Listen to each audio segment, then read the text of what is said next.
অপ্ৰয়োজনীয় অপ্ৰাসংগিক বিষয় উপস্থাপন কৰি ৰাজ্যখনৰ জ্বলন্ত সমস্যাসমূহ সদায় উপলুঙা কৰাৰ ধৃষ্টতা প্ৰদৰ্শন কৰি আহিছে। সেই মানসিকতা গৰিহণাযোগ্য।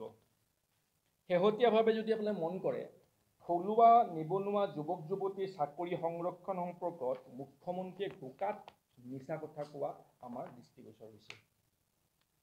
আপোনালোকে যদি মন কৰে দেখিবলৈ পাব যে মুখ্যমন্ত্ৰীয়ে হিমন্ত বিশ্ব শৰ্মাই PRCৰ প্ৰত্যাহাৰৰ সিদ্ধান্ত বাতিল কৰি এনে এটা ধাৰণা সৃষ্টি কৰিব বিচাৰিছে যে এতিয়াৰ পৰা যেন অসমৰ যুৱক যুৱতীৰ চাকৰি সুৰক্ষিত হ'ল।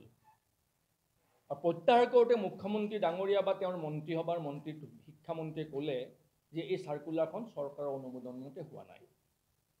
আমি জানো আৰু আপোনালোকে নিশ্চিতভাৱে এইটো সহমত প্ৰকাশ কৰিব যে এইখন চৰকাৰ এখন এজনীয়া মন্ত্ৰীসভা চলি আছে। মুখ্যমন্ত্ৰী হিমন্ত বিশ্ব শৰ্মা ডাঙৰীয়াৰ ইচ্ছা নহ'লে অসমৰ চৰকাৰী ব্যৱস্থাত গছৰ পাত এখিলাও লৰচৰ নকৰে।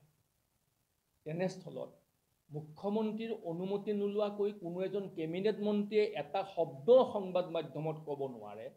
তেনেস্থলত এজন সঞ্চালকে এটা নিৰ্দেশনা দিব মুখ্যমন্ত্ৰী আৰু মন্ত্ৰীয়ে বা বিভাগে গম নাপাব, সেইটো সম্ভৱপৰ নহয়। গতিকে জনসাধাৰণৰ দৃষ্টি আঁতৰাবৰ বাবে, জনসাধাৰণৰ আভুৱা ভৰিবৰ বাবে এই কথাখিনি তেওঁলোকে কোৱা বুলি আমি নিশ্চিতভাৱে জানিব পাৰিছোঁ।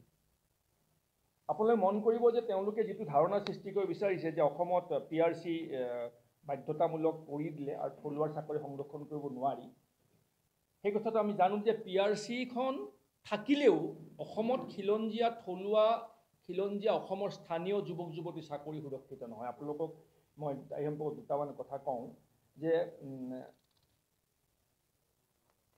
কাছাৰত অসমৰ বাহিৰৰ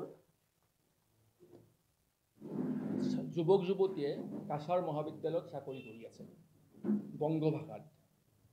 আমাৰ কথা হ'ল যে বৰাক উপত্যকাত স্থানীয় বংগভাষী যুৱক যুৱতী আছে, তেওঁলোক চাকৰিৰ কাৰণে উপযুক্ত, সেইসকলক চাকৰিত নিযুক্তি দিব লাগিছিল। তাৰ বাবে পশ্চিমবংগ বা ত্ৰিপুৰাৰ পৰা যুৱক যুৱতী আনি চাকৰিত সংস্থাপন দিয়া চিন্তাধাৰাৰ আমি বিৰোধিতা কৰোঁ।